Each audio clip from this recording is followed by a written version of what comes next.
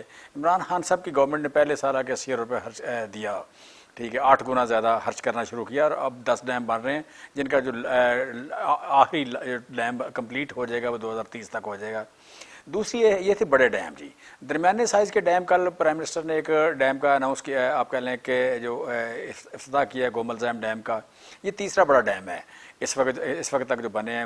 منگلا اور تربیلا کے بعد یہ تیسرا بڑا ڈیم ہے جو 1.04 ملین ایکڑ فٹ پانی ہے اس میں. اس پہ 2 لاکھ ایکڑ زمین آباد ہوئی ہے. اچھا, خالد کھوکھر صاحب ابھی بتا رہے تھے کہ آپ لوگوں نے کوئی 53 بلین کا کوئی سبسڈی جو ہے وہ کسانوں کے لیے اناؤنس کی تھی 2020 کے اندر.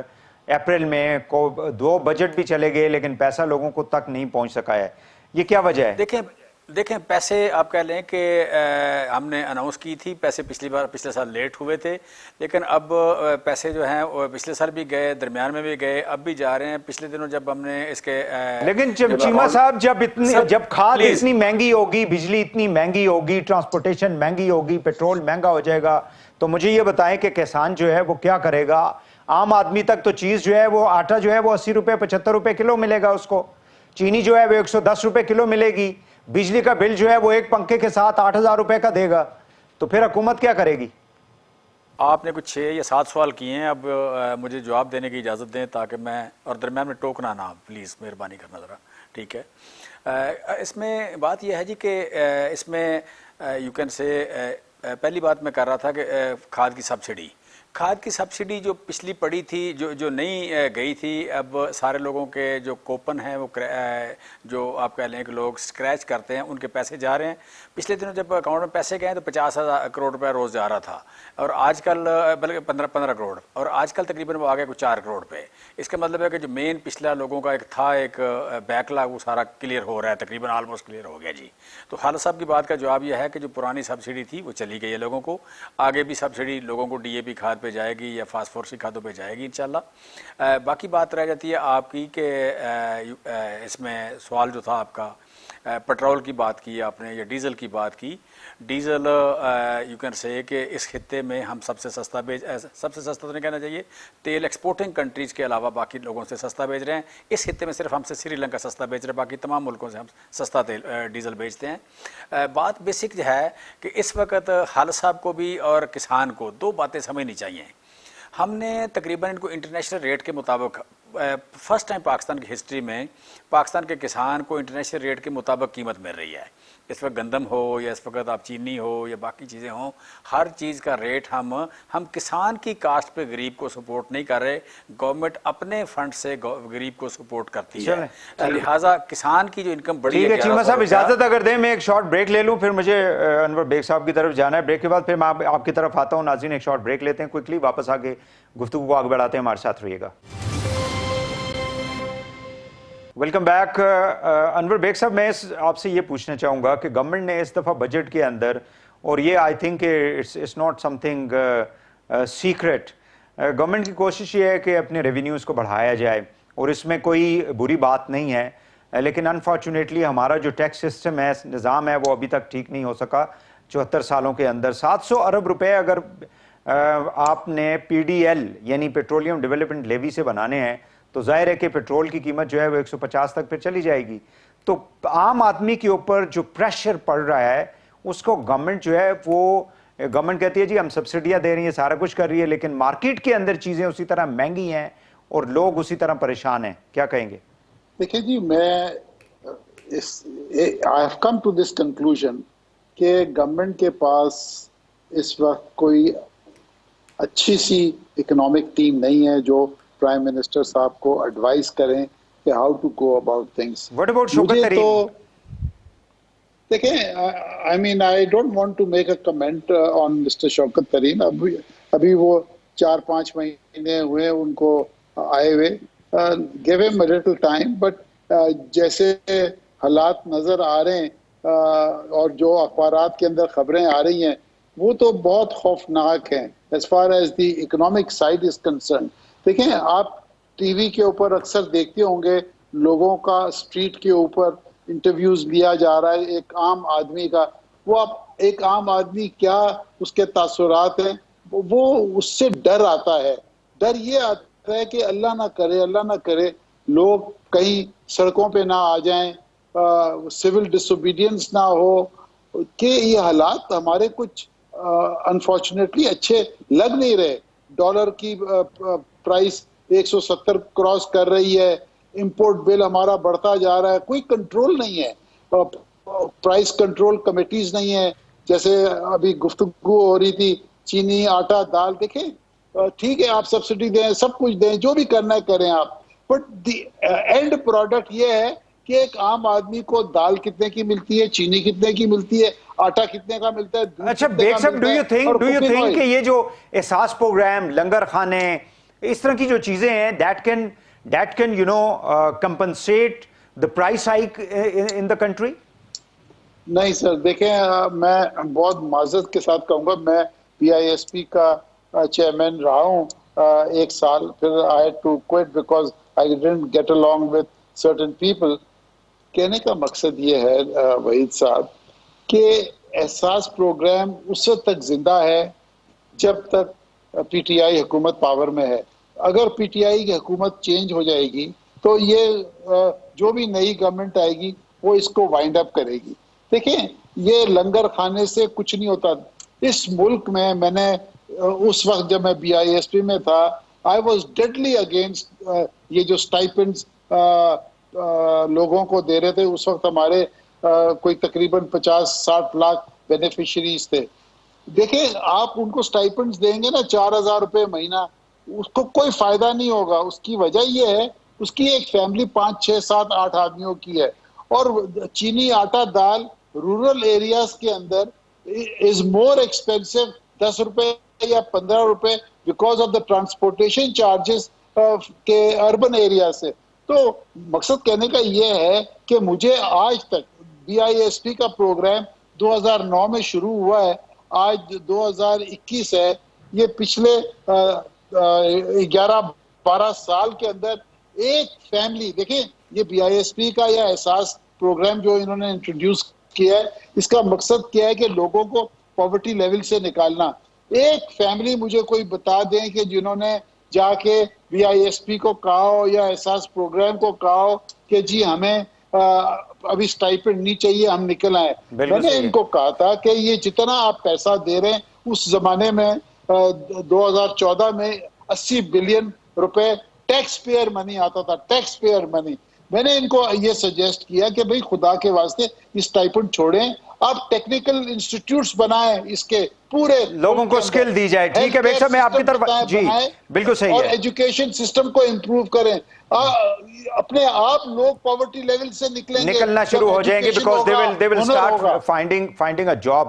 چیمہ صاحب مافیاز کے خلاف پرائم منسٹر نے کہا تھا کہ میں ایکشن لوں گا. چینی کے اوپر کمیٹی بنی, اس کے بعد ہم نے دیکھا کہ کتنی ملوں کو جو ہے اس کو وہ کیا گیا. اسی طرح کیا کہتے ہیں آپ آٹے کے حوالے سے, پیٹرولیم کے حوالے سے گورنمنٹ نے نیک نیتی سے کمیٹیز بنائی ہوگی, انویسٹیگیشن کی ہوگی, لیکن انفارچونیٹلی کسی کو سزا نہیں ہوئی. سو اٹ مینس کہ اس ملک کے اندر مافیاز جو ہیں اس کو کاؤنٹر کرنا ایون حکومت جو ہے اس کے اختیار میں نہیں ہے.